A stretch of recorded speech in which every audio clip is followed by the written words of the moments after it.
Welcome back to another episode of the Ball Breakdown. India versus South Africa. What an epic test match. What a day one. Mohammed Siraj 6 wickets. Lungi Ngidi getting 3 wickets in 1 over. Where to start? But let's start at the beginning. Not start at the toss. I want to go back to my predictions I've made. Predicted teams in terms of South Africa. Tristan Stumps was in and Calvert-Lewin was in. I said Calvert-Lewin was going to be dropped, but South African selectors have dropped Keegan Petersen. I'm not sure do they want to give Tristan Stumps opportunity to play in this one match and see how we perform, because Keegan Petersen is going to play in New Zealand in the 2 test matches.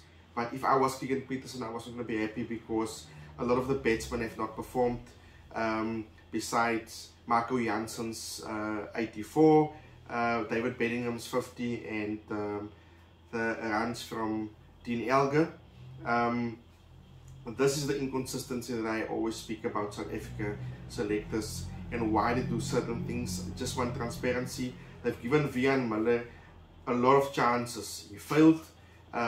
Give Keegan Petersen a few chances. We saw what he's done with the previous incoming test series versus India, where he scored, consecutive 50s, and South Africa have performed well in that test. But I guess we must go back to the elephant in the room. Temba Bavuma, he was missed. Temba Bavuma was missed. We know 2023, he had an average of 40 in test matches, and as captain, average of 50 for the last 2 years. Temba Bavuma should definitely open the betting for South Africa. We all can see now Aiden Markram is 4th, number 3 or number 4. He should bet, I feel, number 4. Same like Joe Root, same like Steve Smith, same like Virat Kohli. Similar type of player. So I feel South Africa should definitely bet him that 4. But let's start at the beginning. There's so much to talk about. I want to go systematically through the events today. I know we're all excited over what happened. 23 wickets in 1 day. Dean Elgar, he won the toss and elected to field. Normally you bet first at Newlands. You go through the first few overs until lunch, and then the wicket become easier. It didn't today. A lot of people said yes, he should have bowled first. But what if, like the normal Newlands pitch, where they stuck through the first overs, few overs until lunch, and then compile a lot of runs? I think he made a good decision. The pitch is a bit different than normal Newlands betting pitches. That it gets better as days progress, and then day 4 and 5 deteriorate and spin coming. That's why you see Keshav Maharaj is in the team. But yes, it's over and done. Dean Elgar won the toss, sent his team into bed, and it was a huge failure. I must say, Mohammed Siraj bowling was spectacular. I think the bowling plan or the game plan in terms of bowling from India have changed.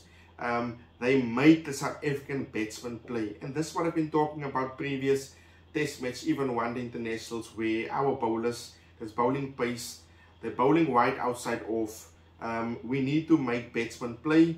That's how you get wickets. That's why we got wickets. If you bowl 3-4 balls outside off, the batsman will leave it. It's a 5-day match. 2 balls, maybe bring 1 in. Do your magic if you can swing it both ways. Try to get wickets. But bowling 4 wide outside off balls is not going to be beneficial for the team. But let's look at South Africans betting card. The last test match for Dean Elgar. I'm sure it's a very emotional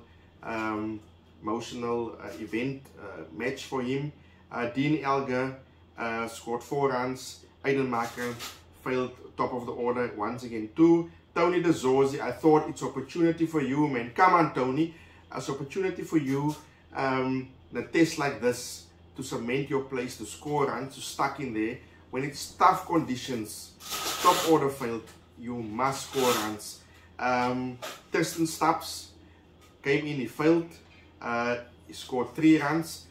David Bedingham was too aggressive. I know you want to play your game, but conditions is different. You know, you have 4 guys, 3 guys down. You need to grind it out. Take your team through lunch, and then you can play your aggressive game. He failed. Carl Verheyen also failed. I'm a big fan of this young man. You know, he works really hard. After he was also dropped out of the team, I'm not sure. I'm gonna say once again, I don't know for what reason. Marco Jansen went out for a duck. Keshav Maras 3, Kagiso Rabada 5, and Nandre Berger 4. Lungi Nogidi not out, and South Africa was bowled out for only 55 runs. I was telling the people watching the game with me that India is going to compile and they're going to bet now for the next 2 days and a half, and then send South Africa in. Let's look at the Indian betting lineup and what they've done. Yaswal was bowled by Rabada. Then Rohit Sharma and Shubman Gill put in some sort of partnership, and we thought, yeah, India is going. But Nandre Berger came through, bowled good areas, good length. Got Sharma out for 39, got Gill out for 36. Virat Kohli lost his wicket with the other 6 wickets that was all lost for not a single run on the board. Shreyas Iyer got 0, KL Rahul 8, Jadeja got 0, Bumrah 0, Siraj 0, Krishna 0, Kumar 0. The period after lunch, India was looking really good. The first few overs hitting boundaries, and we thought, here they go. They're going to take the match away from South Africa. But Lungi Ngidi came in. He got 3 wickets in 1 over.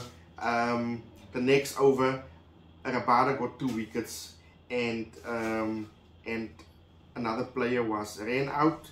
Siraj was ran out. Performed very well after lunch, the first few over, and it was critical stage of the match, because if India could bet out the day, they were going to have the upper hand. They still have the upper hand with 3 wickets down. We'll discuss that later on, but they could have had the upper hand if they bet through the rest of the day. But the fall of the wickets, 153 for 6, 153 for 7, 153 for 8, 153 for 9, and 153 for 10. It was a good fighting spirit and comeback from South Africa, and we thought now South Africa is going to put runs on the board and bet throughout the day, but it was not the case. Once again, South Africa opening batsman failed. Let me say one of them, Dean Elgar, got 12 runs. His last time he's betting for South Africa in a test match. Indian players saluted him as he walked off the field. South Africa is going to miss him. He was always rock solid for South Africa up front opening the betting. Aiden Markram looked really good, hitting consecutive fours of Siraj through the covers. Obviously 36 runs not out. You have 6 fours. He's really looking in a good nick. Hope one of South African batsmen can stay with him. Tony Rezorzi got 1 run. Tristan Stumps failed again. 1 very good bowling from Kumar and Bumrah. 3 wickets down. South Africa's at 62 for 3. It's going to be crucial the period tomorrow till lunch to see what South Africa is going to do. Will David Bedingham and Aiden Markram stuck it out till lunch, or will Bumrah and Siraj come and finish South Africa off? Once again, I would like to thank each and everyone for following my channel. Please comment below what you want us to make videos on.